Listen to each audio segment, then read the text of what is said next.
Веќе сме подготвени за уште еден разговор во студиото на Македонија наутро, нешто што е актуелно и секако ги убаво е да се пренесе на нашите гледачи активностите и проектите кои што ги реализира Банка за храна Македонија. Ќе му посакам добро утро и добре дојде во Македонија наутро на Душко Христов, председател на Банка за храна Македонија.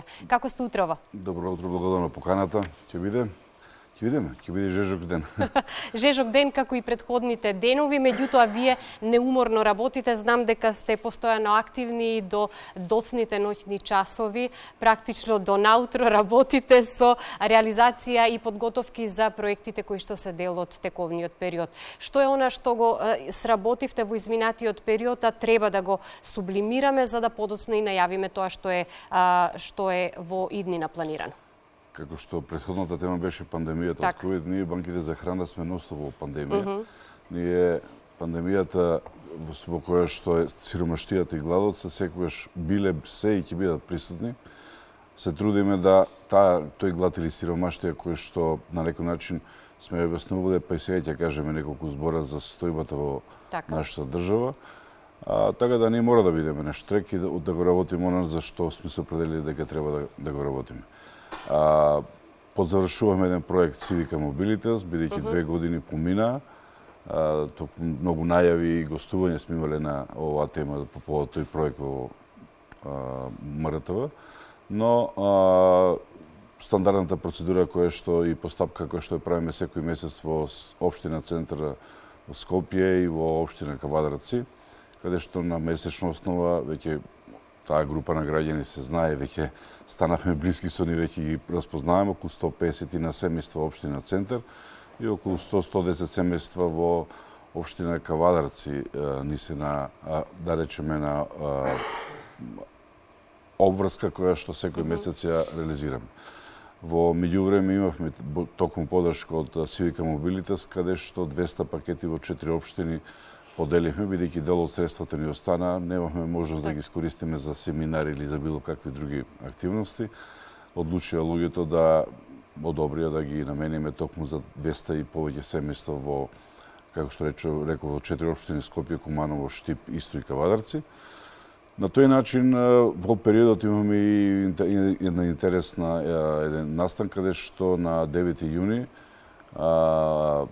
дел групата на граѓански организации со кои што работиме, редно беше да ги на некој начин наградиме или им дадеме почит на оние компании, поединци па и организации кои во ковид периодот ние ги нарекохме звездите против ковид, кои што на одреден начин допринесува да тој период на ковид, иако се уште не е завршен, слушавме од претходниот ваш гостин, дека тој не е завршен, меѓутоа ние рековме да големата еуфорија заврши, ајде да ги на некој начин му дадеме почит и ги поттикнеме и понатака да продолжат да не на некој начин помагаат, бидејќи помагајќи не нас, за нас најмалку треба, за оние на кои што се крајни корисници, а тоа се сепак оние фамилии и поединци кои што имаат мака во секојдневието. Главната цел и главната определба на Банка за храна Македонија, но и Банка за храна која што функционира низ целиот свет е да се вишокот на храна да не завршува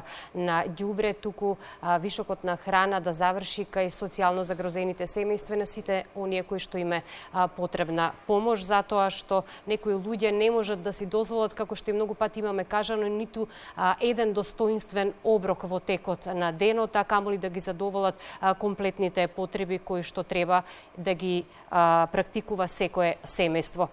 Дали потребите за справување со ова економска криза која што ни дојде по пандемијата се зголемуваат во летниот период или пак без разлика на кој период од годината се наоѓаме, потребите се тие?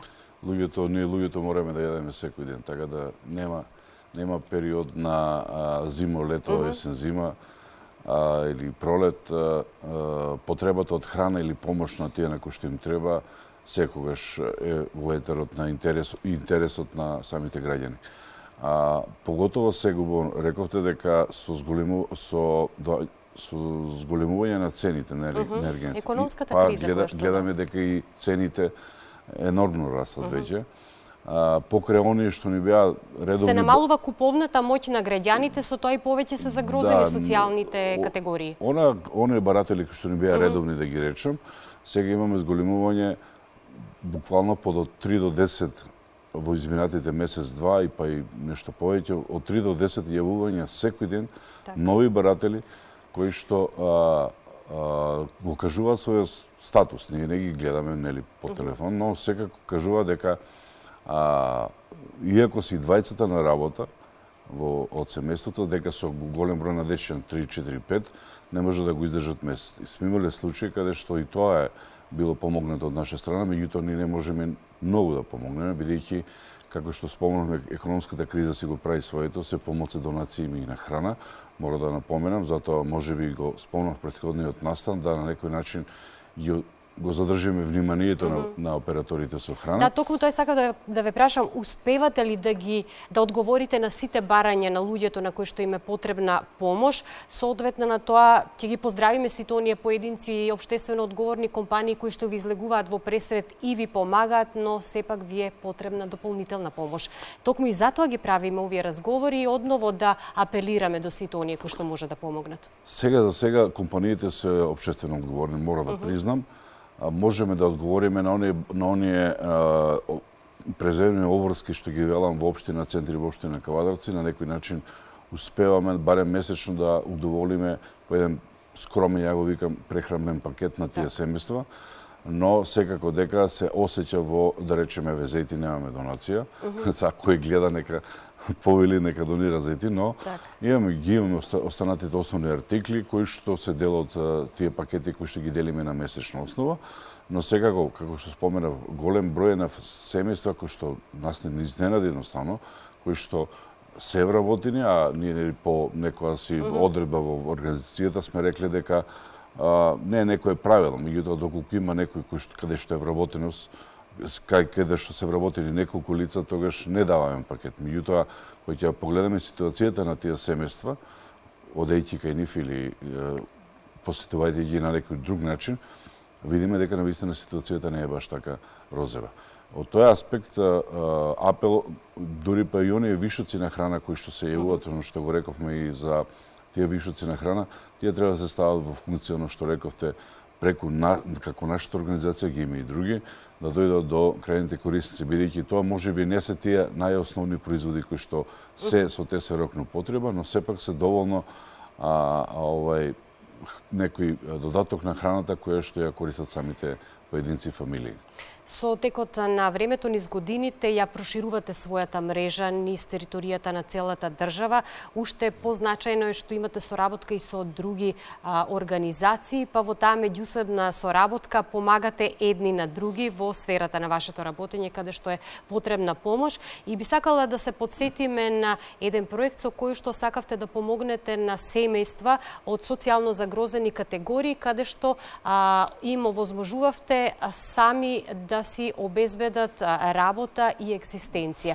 Успевате ли во тие проекти? До каде сте? На последното гостување кај вас во средината на март го спомнав баш тоа. Точно, затоа и ве прашувам до каде. Сега можам да кажам дека обезбедивме средства. Даниел се вика момчето со хендикеп од Радовиш, кој што во текот на овој месец ќе му доделиме основни средства со кои што он ќе го почне својот, да речеме, домашен бизнес, моја фарма се вика, бидејќи... Еден вид на самовработување. Да, затоа што изреката што ја стално повторуваме, нели, ако го храниме некого со риба, ќе го нахраниме еден ден, меѓутоа ако го научиме да лови риба, тогаш тој ќе има риба за цел живот. А на тој начин тоа ни е прво семејство, имаме уште едно во најава во Радовишко и веќе имаме правиме некој мапирање на одредени други региони, бидејќи сакаме оваа идеја да прошириме во повеќе региони во Македонија, да не биде само Радовиш или не знам Берово или не знам каде, но на некој начин да створиме таа мрежа, барем 10 на 15 семејства во текот на годинава, да на некој начин ги поттикнеме, прво им помогнеме со материјални средства, ќе видиме што ќе набава за тие средства и да им дадеме почетен стимул да тие почнат да го работат свој домашен бизнис. На тој начин ќе имаат храна за себе. Се работи претежно за храна и се работи претежно за рурални делови. Ќе има храна за себе, вишокот храна можеме да го понудиме на пазарот за органска храна, каде што бројни се, ние од урбаните средини сме желни да каснеме нешто што се вика од нешто органско и чисто од краевите, каде што не е загадено. И за крајот на разговорот морам да ве прашам докаде е законот за вишок на храна, можност да се реши конечно овој проблем со законот за да немате никакви ограничувања и да функционирате како што ние немаме ни сега ограничување, бидејќи оно што го работиме, но сепак законот тоа е најгорливо прашање во моментов, ние стискаме на сите страни, те до министерката бевме на состанок со незе, упатувавме одредени картички со подсетување и на пратеници. Што ќе донесе законот? Законот ќе регулира материјата вишок храна. Так. Значи, едноставно, сите тие количини кои што ги зборуваме веќе наназад една декада и повеќе, ќе им ставиме форма и начин како тој вишок на храна да го допремеме до крајните корисници. Не е само тој закон, законот и за донации и спонзорство, исто и тој сега се работи на негова дополнување и измени и бидејќи тие два закона ќе допринесат да компаниите, со операторите со храна да има повеќе мотив и рамка, нели, како и на кој начин да може да ја донират, од една страна и друга страна е како тие кој бенефит би го имале доколку ги донираат тие вишици, каде што сега е, морам да кажам, балк. Вашата организација, но и многу други организации кои што под наводници делуваат самостојно, потврдуваат колку ни е потребно социјалното ниво да се издигне малку повисоко, се со цел таа социјална категорија малку подобро да ни биде згрижена и на тој начин нели ќе се зајакнат економски голем број на семејства, ќе имаат соодветни и основни услови за живот, а на тој начин нели и државата ќе има бенефит. Само 10% од оно што го имаат фамилиите сега како храна во текот на еден месец, само 10 до 15% да добијат преку овој систем. Не сме само ние како организации, има и други организации кои што го работат ова. Само 10 до 15% да дополниме во храна зборам, на домашниот буџет, тие фамилии ќе бидат задоволни. Тоа е фактот. Меѓутоа треба да разберете институциите кои што сега се или слепи и глуви, дека сето ова не е во корист на Душко или на... Тоа е во корист на оние кои што им треба. Ние само го нудиме системот, алатката, бидејќи како членка на Европска федерација на банки за храна, искуство имаме од над 25 земји, сега дека е различно, иако принципот не е исти, но имаме можности да црпиме искуство од Европа, да ги имплементираме тук. На крај крајeva ние сме мала држава. Македонија е колку еден Белград или да не кажам колку пола Брисел и така. Така да, на некој начин институциите ќе треба да се разбудат, а поготово сега во енергетската и економската криза, мислам дека ќе треба да стават прст на чело и да кажат дајте да седнеме, бидејќи некако ги фаќаат кривините, оваа тема им е под радарот на нивното владење и делување. На тој начин ќе мора да седнат да поразговарат не само со нас, со група на организации кои што го предлагаме тоа што е навистина корисно за самите корисници. Душко, ви благодарам многу за гостувањето во Македонија наутро. Секогаш сме овде отворени за разговор и секако да ги споделиме сите активности кои што ги имате во рамките на Банка за храна Македонија и сите заеднички да придонесеме, да им помогнеме на социјално загрозените категории семејства и едноставно сите да имаме еден достоен и убав живот. Благодарам на поканата. Ќе се надам дека наредни 3 месеца ќе имаме што да сработиме и да поднесем извештај кај вас. Секако, до следното видување, ви благодарам уште еднаш.